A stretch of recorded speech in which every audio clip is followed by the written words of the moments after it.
আমি আচার্য অনুভব হাজরা। আমাদের বিবেকানন্দ যোগ অনুসন্ধান সংস্থান এবং সংস্কৃত ভারতীর সম্মিলিত প্রয়াসে কলকাতাতে এই বছরের মধ্যে 50টি 10 দিবসীয় সংস্কৃত সম্ভাষণ শিবির আয়োজন করা হয়েছে। সংস্কৃত ভাষা কি তা আমরা সকলেই জানি। আমাদের যা কিছু ভারতবর্ষকে জানতে গেলে সংস্কৃত অবশ্যই জানতে হবে। কিছুদিন আগে আমরা দেখলাম দিল্লিতে 1008টি এইরকম শিবির হয়েছে। তো আমরা অনেকটাই পিছিয়ে আছি, কিন্তু আমরা শুরু তো করি। তাই জন্য আমরা কলকাতা নগরে 50টি শিবিরের আয়োজন করেছি।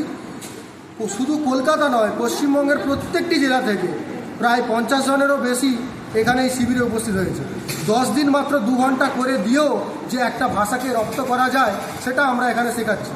এরপরে সংস্কৃত ভাষা শেখার পরে প্রবোধনবর্গ শিক্ষক প্রশিক্ষণ করে নিজেকে বৃত্তির দিক থেকে ঠিক করতে একজন সংস্কৃত শিক্ষক হতে পারবে এবং ভারতবর্ষের যা কিছু কৃষ্টি, যা কিছু সাহিত্য ঐতিহ্য সেগুলোকে সংস্কৃত ভাষাতেই পড়তে পারবে। কারণ অন্য ভাষায় সেই সাহিত্য পড়লে সেই রস পাওয়া যায় না। যে ভাষার সাহিত্য সেই ভাষাতেই পড়তে হবে। গীতা সংস্কৃততে লেখা, মহাভারত সংস্কৃততে লেখা, সেগুলো সংস্কৃত ভাষাতেই পড়তে হবে। আর সেই সংস্কৃত ভাষা যখন ভারতবর্ষের মানুষ, পশ্চিমবঙ্গের মানুষ জানবে, তখন আবার নতুন করে পশ্চিমবঙ্গের মানুষ সহনশীল হবে, ধার্মিক হবে, সত্য কথা বলবে এবং তারা সাধারণ ধর্মের যে লক্ষণগুলো আছে সেগুলো পালন করবে। মানুষ আবার সত্যপরায়ণ হবে।